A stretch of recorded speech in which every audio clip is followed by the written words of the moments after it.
Olá, meus irmãos, que bom a gente estar de volta aí com o programa Reflexões para a Vida, nossa devocional, nosso estudo da palavra. Irmãos, hoje a gente vai começar no capítulo 12. E esse capítulo mostra algo assim que para muita gente pode ser até chocante.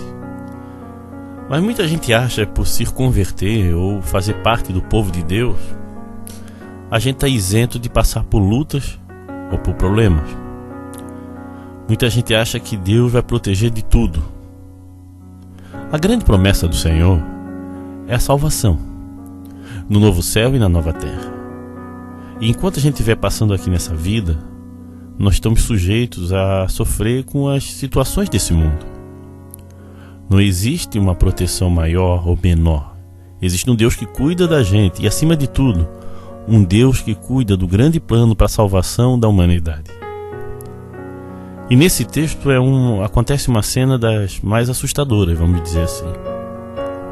O primeiro discípulo do Senhor é martirizado. A gente já viu que morreu também, que era discípulo, Estevão, mas aqueles que andavam com Jesus, discípulos íntimos. A gente vê nas falas lá nos evangelhos que sempre três estavam bem próximos de Jesus: Pedro, Tiago e João. Esses eram íntimos do Senhor. Mas olha só o que acontece com Tiago. Um desses íntimos, desses que andavam com o Senhor, desses que viram a obra do Senhor, desses que operavam milagres em nome do Senhor e se entregaram a essa causa. Mas para você entender, vamos abrir a nossa Bíblia em Lucas capítulo 12, a partir do versículo 1 em diante, que diz assim: Por essa época, o rei Herodes começou a perseguir algumas pessoas da igreja. Ele mandou matar à espada Tiago, o irmão de João. Quando viu que isso agradou os judeus, mandou também prender Pedro. Isso aconteceu durante a festa dos pães sem fermento. Depois que prendeu Pedro, Herodes colocou na cadeia e pôs 4 grupos de soldados, com 4 em cada grupo, para guardá-lo. É que Herodes queria apresentá-lo ao povo depois do dia da Páscoa. Assim Pedro estava preso e era vigiado pelos guardas. Mas a igreja continuava a orar com fervor por ele. Irmãos, a gente viu aqui que Tiago sofreu. Ele foi morto. Em nome da fé, porque Herodes prendeu eles porque eles pregavam o evangelho, e isso agradou aqueles judeus que eram contra esse evangelho. Agora a pergunta é como que esse Tiago, um homem íntimo do Senhor Jesus, um camarada que era próximo a ele, veio sofrer tamanha dor. Isso nos mostra, irmãos, que a fé cristã ela é baseada na nova vida que Deus vai nos dar. E que a missão que nós temos aqui é para glorificar o nome do Senhor. E às vezes uma tragédia como essa, ela mobiliza o restante do povo. Interessante que o que é que aconteceu após a morte de Tiago?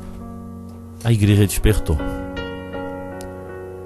Infelizmente é assim a vida. Deus vai usar pessoas. De repente você está passando um tempo de luta, onde pessoas estão orando por você. Você está sendo usado por Deus para despertar a oração na vida de outras pessoas. Parece ser cruel, mas a nossa promessa já está garantida, a nossa segurança já está garantida. A gente tem que parar de querer pensar na fé cristã apenas para essa vida. Às vezes a gente vai passar por lutas tremendas, sofrimentos assim sem nenhum, onde a gente não compreende.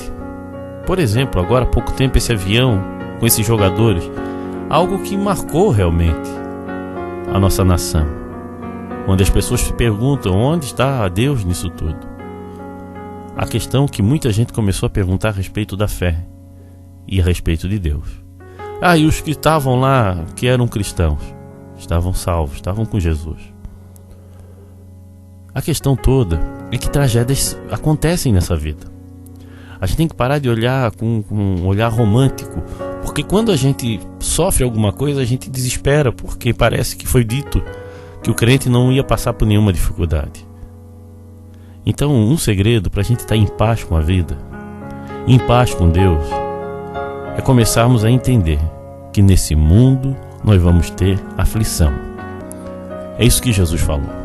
Nesse mundo nós vamos passar por dificuldades, mas Deus está ao nosso lado. Tá, e o que a gente pode aprender com isso? O que a gente pode aprender é que essas lições nos trazem, essas lutas, esse sofrimento, nos trazem ensinamentos.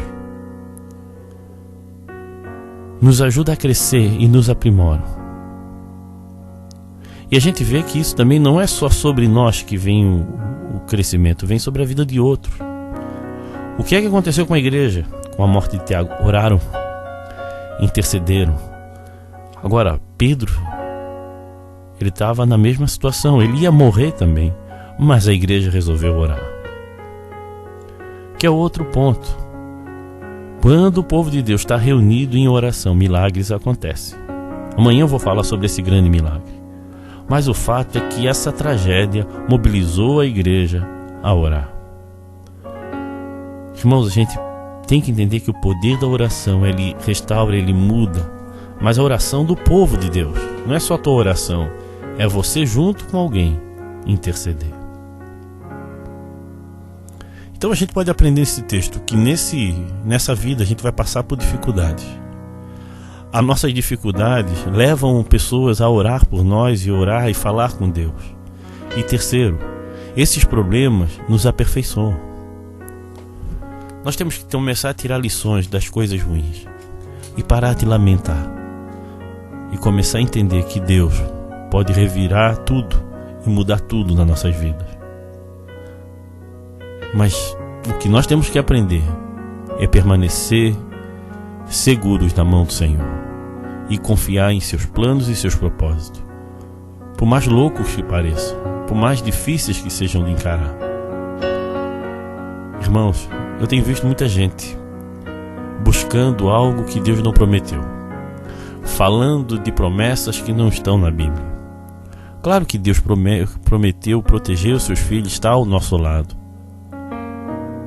Mas tudo isso tem um propósito, glorificar o nome dele. Lembra que ele falou lá, este estarei convosco até os confins da terra. Mas o que é que ele falou antes? Ide por todo mundo e pregar o evangelho.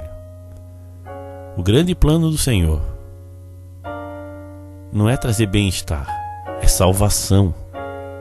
Não é coisas para essa vida, mas para a nova vida, o novo céu e a nova terra. E se Deus vai operar um milagre na tua vida, para restaurar a tua vida, por causa de alguma situação que estás passando, que tu entenda e que tu consiga ver um jeito de glorificar o nome do Senhor.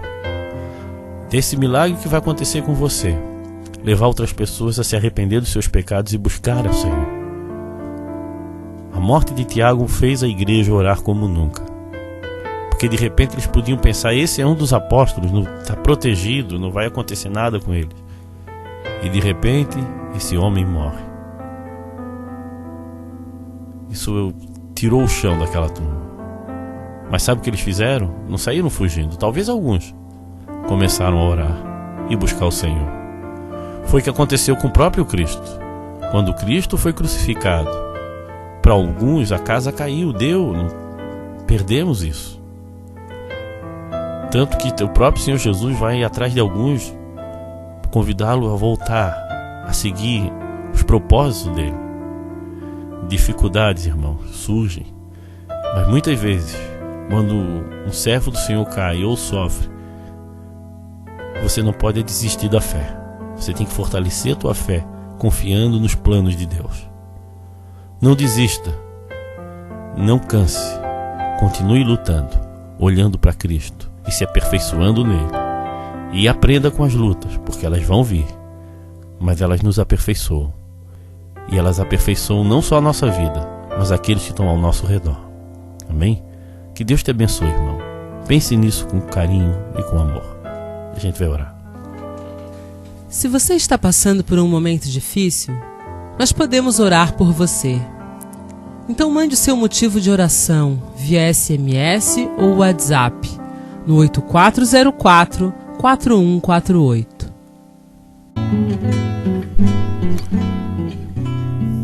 Pai querido, queremos chegar diante de Ti, Pai. Quero orar pelo meu irmão que está me ouvindo agora, Pai. Principalmente esses que estão tendo dificuldade em ter tempo de oração, Pai. Não conseguem orar como deviam, nem sabem como. Deus, visita eles, Senhor. Oh, Espírito Santo de Deus, toca na vida dessa pessoa que está me ouvindo agora, para que ela entenda que viver com o Senhor é falar com o Senhor. E quanto mais a gente fala contigo, mais o Senhor fala conosco. Deus, venha estar nos transformando, Pai. Começar por mim, Pai, para que a gente possa desenvolver uma vida de oração mais intensa e ouvir a Tua voz e fazer a Tua vontade. Isso que eu oro e agradeço em nome de Jesus. Amém. Venha assistir às nossas reuniões na Igreja Batista de Forquilinhas, Rua Manuel Porto Filho, número 99, às quintas-feiras e aos sábados, às 20 horas. Também nos reunimos na Igreja Batista do Rio Tavares, na SC 405, número 2023, ao lado do Sonho Móveis. Nos reunimos aos domingos, às 19h30 e nas quartas-feiras, às 20 horas. Venha nos visitar. Meus irmãos, hoje é terça-feira e já estamos chegando ao final desse ano de 2016. Que a gente comece a refletir nas coisas que a gente fez no passado e começar a se preparar para um novo ano, para uma nova vida e, acima de tudo, uma vida com Cristo. Tá bom? Então eu já quero te convidar a fazer matrícula dos nossos cursos de teologia que vão começar lá em março. Mas quem sabe você já faz a tua matrícula, se inscreva, guarde a tua vaga, tá bom? E nos cursos de música, tudo isso, que a gente vai fazer para a glória e honra do Senhor. Irmãos, mas a vida não para. Quero lembrar os irmãos, aqueles que sempre ajudaram com cesta básica, com alimentos, que a gente precisa disso. E principalmente nesse final de semana, dia 18, nós vamos fazer uma ceia de Natal para os moradores de rua. Se você puder ajudar, a gente está querendo fazer algo bem gostoso para eles. Vai ter um culto lá onde o coral vai estar apresentando no centro de Floripa. E ali a gente vai estar servindo eles. E juntos a gente vai estar glorificando o nome do Senhor. É nesse domingo a partir das 17 horas. Venha estar louvando ao Senhor, venha estar comemorando o aniversário de Jesus. Mas também esse coral vai apresentar no sábado, dia 17, em Forquilinhas. Convide seus amigos, convide seus parentes para estar celebrando o Natal. E no domingo, às 19h30, lá no Rio Tavares. Vamos juntos glorificar o nome do Senhor. Venha participar. E se você quiser ajudar com a doação para a gente fazer esses frangos, ajude, irmão, nos ajude a levar a mensagem do Senhor. Amém? E eu quero agradecer aqueles que têm ajudado esse programa, aqueles que têm apoiado, aqueles que têm contribuído. Eu quero agradecer de todo o coração, porque Deus tem transformado as nossas vidas, Deus tem nos abençoado. E eu creio que Ele tem muito para fazer através da tua vida, através da minha vida. Meu irmão, e outra coisa, entre no nosso site, nos acompanhe, veja as coisas que nós estamos fazendo e deixe um comentário. E acima de tudo, leve essa mensagem um pouco mais longe. Porque às vezes a gente compartilha tantas coisas. Vamos compartilhar a palavra do Senhor. Amém? Vamos levar a mensagem do Senhor aos 4 cantos desse planeta. Seja um agente do Senhor. Transmita a mensagem do Senhor. Amém? Que Deus te abençoe, irmão. Leia o livro de Atos e amanhã a gente continua para estudar a palavra do Senhor e aprender um pouco mais a respeito das coisas que são do céu, as coisas que são de Deus. Fique na paz e que Deus te abençoe. Se você deseja ouvir essas mensagens via WhatsApp, mande um recado para o 8404-4148 ou visite o nosso site www.reflexõesparavida.com.br.